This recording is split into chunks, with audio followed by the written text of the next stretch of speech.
Hello again. It's been a while since I've posted a rant or anything on YouTube for a little while, so thought I'd talk about something else today. My dream car.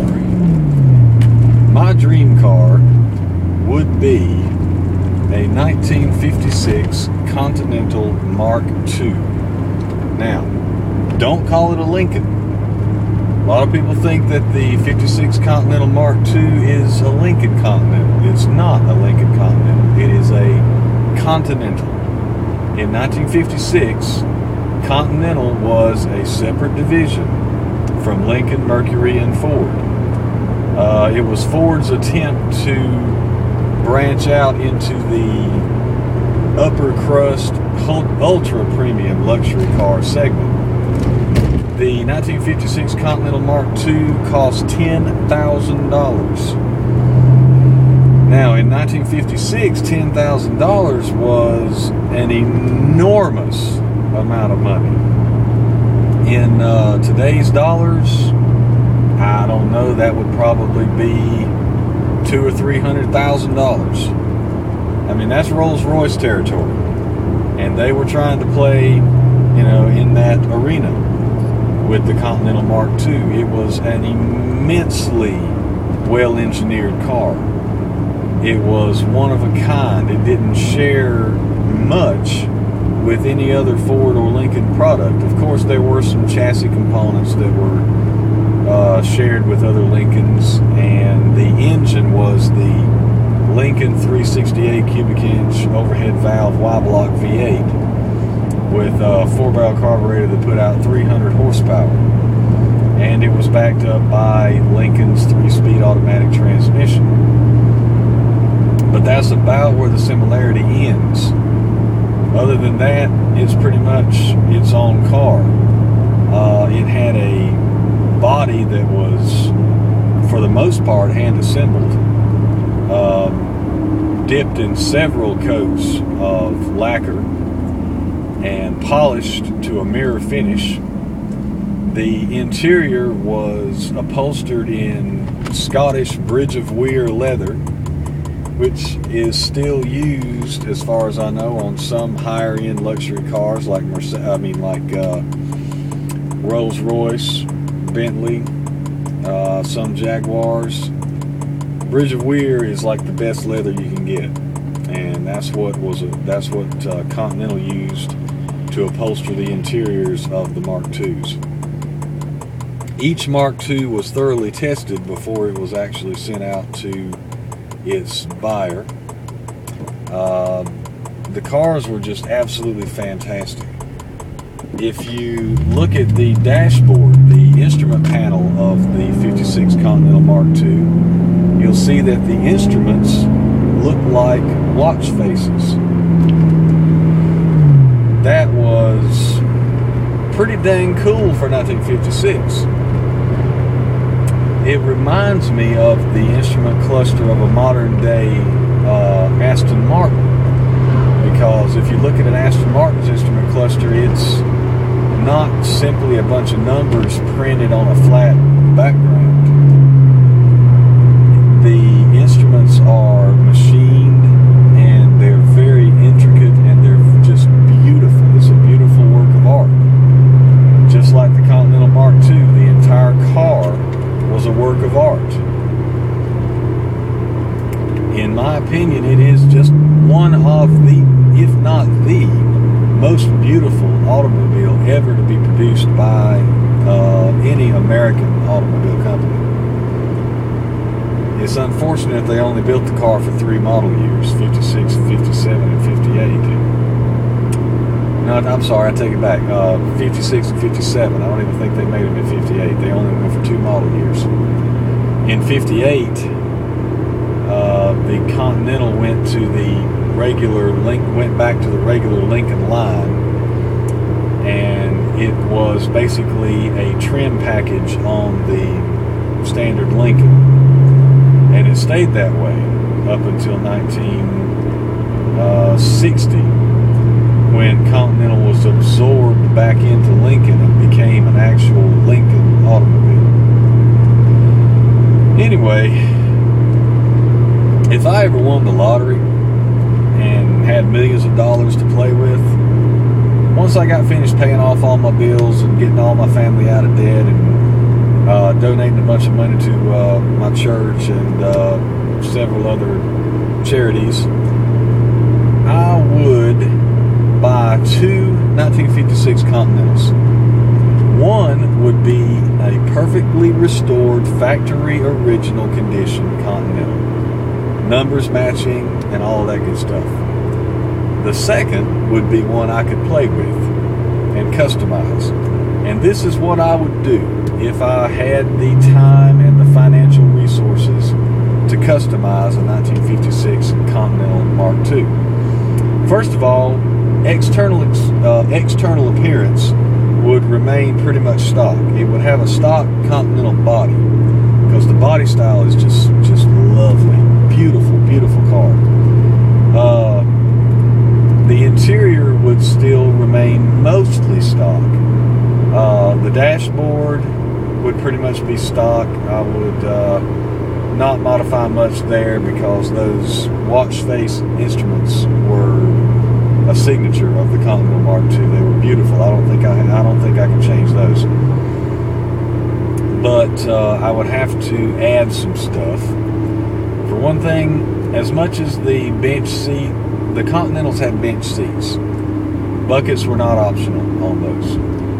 As much as I'd like to keep it, original with the bench seat, I'm a bucket seat guy. So my Continental Mark II would have buckets.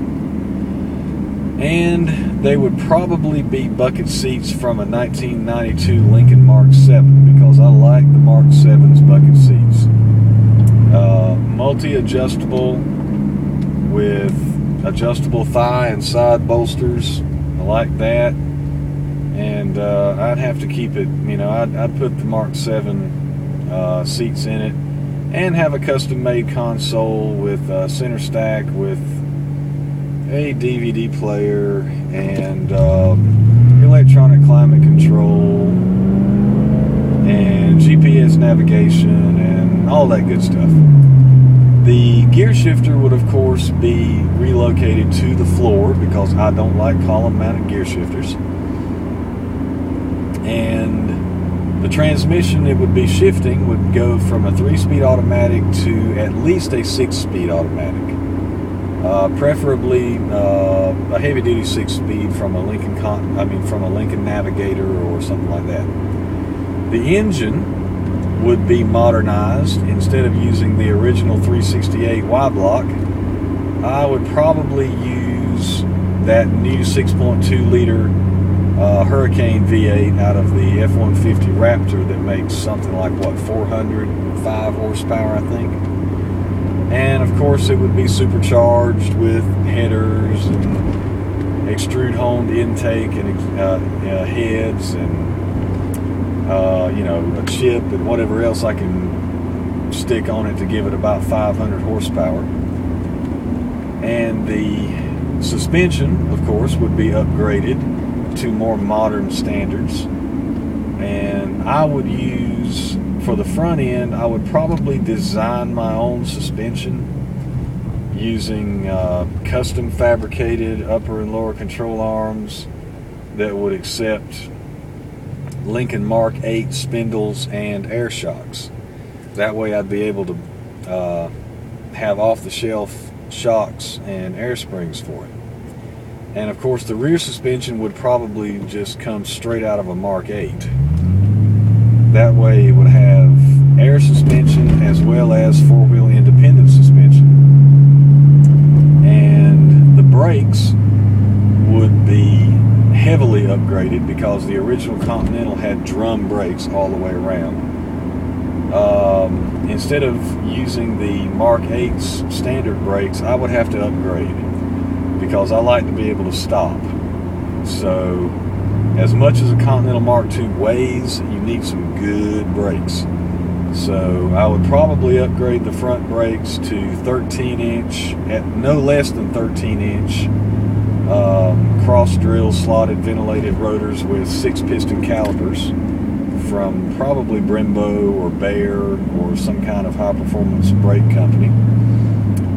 And the rear brakes would have to be no smaller than 12 inches, cross-drilled, slotted, ventilated, probably with 4-piston calipers. And the wheels, in order to clear those gigantic brakes, would probably have to be 17 or 18 inch. I don't like giant wheels. I like big wheels. I like wheels big enough to fill up the fender wells, but I don't like these cars that have 22, 23, 26 inch wheels. I think they look stupid, honestly. I mean, I think they look absolutely stupid with those gigantic wheels under them, looking like little Hot Wheels toy cars. To me, it looks ridiculous and just dumb. But, of course, that is my opinion. And everybody has opinions. And for those of you out there who like that look, more power to you.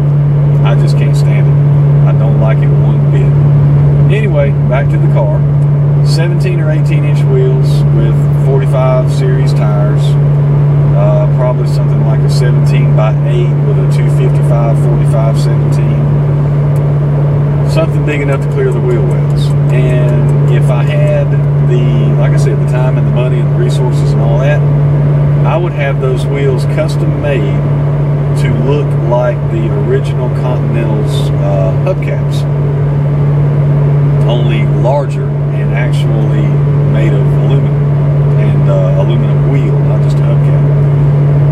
Then, let's see, my favorite Continental Mark II color was Prussian blue. It's such a deep, dark blue, it almost looks black. And it was a really nice color. And that was the color of the first Continental Mark II prototype. So that's what color I would paint it, Prussian blue. With a Prussian blue and white two-tone leather interior. And of course it have all the goodies. It has power steering, power brakes, and we have to have racket pinion steering. Power windows, power mirrors, power door locks, cruise control, power tilt telescopic wheel, steering wheel. Like I said, it's going to have the DVD player, the navigation. Let's see, what else? I'd probably have to have a power moonroof, and of course it would have the power seats from a Lincoln Mark VII LSC. And all the other amenities that you can think of. HID headlights, LED tail lights and parking lights and brake lights and turn signals. Blue LED interior lights. I would not have one single incandescent bulb in the entire car. Everything would be either LED or HID, one or the other. So that would be my Continental Mark II custom if I had the time and the money to do it. And I wouldn't want anything overly gaudy or fancy. Like I said, just looking at the exterior of the car, it would look just like any other Continental Mark II, just with a set of nicer wheels. I don't want to mess with the body at all. I would not section it or channel it or customize the body in any way, because it's a work of rolling art, it's a rolling sculpture. I would not mess with it at all. Just what's underneath I would modernize. So maybe someday, eventually, if I can buy a lottery ticket every so often, maybe I'll win. I doubt it though. I'm not that lucky. My family's probably going to be in the same shape we're in right now, struggling to pay our power bill and make the house payment for the rest of our lives, but that's going to be good. That'll be just fine because we're happy. And I've got a Lincoln, and I've got a Mark series, and my wife's got a Mustang Cobra, and hey, they're old, but they get us from point A to point B. Anyway, that's my little talk for today. Everybody have a nice day. Thanks for watching. Live long and prosper.